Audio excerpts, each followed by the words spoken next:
I'm not super interested in how he died, because I think what's more interesting is like he seems like a good dude who had like a lot of interesting ideas that manifested in ways that affected all of our lives in a really positive and beautiful way. So I wanted to really focus on that and kind of his story about how he came to be this person that made this discovery, rather than being like, and then his body was discovered and dismembered, which is like, I'm not into that part of it. See, I am, but like that's so basic to be into right now. You know what I mean? So it's like I'm really into that, but everyone's into that, so I can't be into that anymore. Well, I just mean that exists. That you can. He doesn't get dismembered. Spoiler alert. But you can look into that. I just was like, I don't really have much to contribute in terms of that. But this is good. This is good because I need to. This is like what I love about. What I want to see more of in true crime is like hearing about the victims rather than about how they died. So this is awesome. Yeah, and also, I'll just say this up front. This is not going to be like a two-parter in the way that like the Johnstown episode was. This is not like a building up for like another thing, but the story is it sets the stage for like another story, which is kind of interesting to me and insane that like I didn't know about. So just up front, like this is going to be, I will have another part of this next week. But this specific story I thought was cool because it sets the stage for a lot of crazy stuff that happens. Cool. Okay. So that's where I'm going to start off. So our story begins with Louis Le Prince, who it's going to be awkward for me to have to pronounce his name correctly in French as I speak Just in English throughout this. Louis the Prince. Louis the Prince. Louis the Prince was born to a military family in France in 1841. And his father was a major of artillery in the French army who received a Legion of Honor. Oh. Fancy Vance. And as a young man, the talented Le Prince would also study art in Paris and chemistry in Leipzig, Germany. Oh, so jack of all he's trades. A bit of, but not just jack of all trades, but he's equal parts science and he's equal parts art. Cool. He's left and right brained, which is kind of cool. These varying fields of study would play all a part in the future of this inventor's work. And he moved around from France to Leeds for a bit, up in England, and that's where he met and married his wife, Lizzie Whitley. And together they, knock out a few kids, and they even start a school of applied art. Knock out a few kids. that are vomiting everywhere, I'm sure. They're just catching vomit left and right. Oh, so much puke. I just like knocking out. That's a good word for that. It's knocked it out. It's different times. You can knock kids out real quick back then. Yeah, you could. But together, this husband and wife team, they found the Leeds Technical School of Art, which I don't know about what you do with your husband, but I certainly didn't start a school with my wife, which that's cool as hell. Me neither. We just watch reels together and laugh until we fall asleep. As long as you're laughing together, that's important. It's not all we do, but that's what we've been doing lately. That's a good part of marriage. Anyway, so they start a school, and it's awesome. It's in Leeds. They're doing well. They got a few kids. They're having a good time, and eventually, they make it out to New York City. And I guess they're sort of like, hey, let's go see what this America thing is all about that people have been talking about. Everyone's going. Let's go check it out.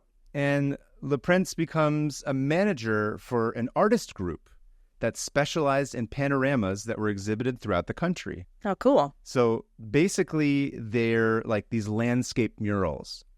And they're these really big paintings, and they feel really immersive when you're standing in front of them. He managed these artists that were making these murals, and they were big and they were immersive.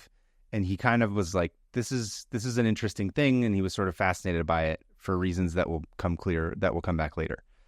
And by the late 1870s, early 1880s, people have seen what the still camera can do, and ideas are starting to float around in the ether for moving pictures. So, remember the still camera is invented in 1816. So it's taking still photographs. It's not yet, the motion picture camera had not yet been invented. 1816? Is when the film camera got invented. Yeah, I think that's when the marker I had of it no is. idea. Crazy. Okay. Yeah, so it's a few decades later, and people are getting better at it, and there's all this technology that's developing, and so around the time that Le Prince is living in New York, and also to be clear, he grew up with like this love of photography, and he was sort of fascinated by it, and this is a guy who works with his hands, and he understands tech, and he understands art and beauty and all these things. So it was like a natural progression for him. And, you know, like a lot of stuff that was happening at that time, these ideas are sort of up in the air, and people are sort of like, one guy's got one idea and another person's got another. Oh, you know, I wonder if this can be part of it. And it's all sort of swirling together. Edward Muybridge had done his whole tripwire horse racing camera thing. Oh, yeah. Which was really cool. Do you know about this? Yes. Yeah. So just a primer for people who don't know. It's like the first. So everyone's trying to figure out how to capture motion at this time. And what Muybridge does is he has these like tripwires set up as this horse is running across a track. And then there's like a succession of cameras. So like as it goes through, it's like, oh, here's one picture, here's one picture, here's one picture, here's one picture. And then he's stringing them all together so you can sort of get a sense of motion. And it ends up being... Yeah, you can like watch it. You can watch like a version of it. You can just go look it up on YouTube, I'm sure. Yeah, there's I forget what the spinny thing is called that you look into it, and it like sort of recreates it. But there's that. Etienne Jules Marie perfected the revolving gun camera, which took up to 12 pictures a second and is literally as insane as you are probably imagining it in your mind. Yeah, a gun? I'm sending you a picture of it. Okay.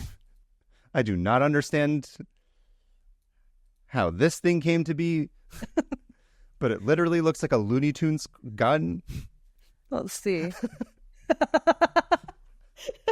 That's like a camera gun. That's just a camera gun. It's a shotgun, but like the old Tommy guns that had like the round on the bottom before the bullets. This is like on top. Instead of like a magazine, it's like film. Yeah, it's really, it's weird. I was starting to go down.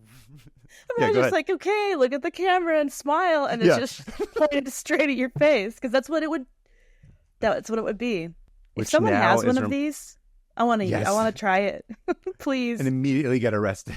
Immediately. We're in America. No, I wouldn't get arrested in America. Never Actually, mind. That's not true. They'd probably elect you to Congress. They'd be like, she just wants to shoot her camera gun. Hannah. Yeah, exactly. Depending on where you live, you could do it. Yeah. Yeah. That thing is awesome. It's taking a bunch of pictures a second. And George Eastman's paper roll film became available, and this was followed by, in 1885, George Eastman's paper roll film became available and was followed by the commercial development of celluloid film in late 1889. So, you got cameras that are taking pictures faster. There's, paper roll film, which is a crucial part of it. It's not just one picture, it's a whole roll, and then it becomes celluloid, which makes it a little bit more durable. Ideas are building on ideas and are building on ideas. So there's like all this traction. And the stage is set. And our boy, Le Prince, right? He's hype. He's loved all this kind of stuff, like I said, since he was a kid. And he's got this sense that the world is on the precipice of something incredible. The interesting thing here to me is, right, and this is sort of the crux of why this man is interesting to me. Okay. It's not like you invent the camera.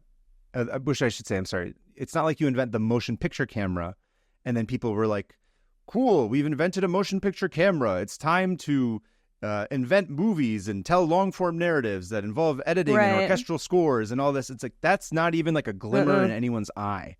They're all trying to solve like a technical problem. These are all technicians. They're all like, well, how do I get this to go faster? How do I get this to be like, they didn't have any idea what cinema would or even could be.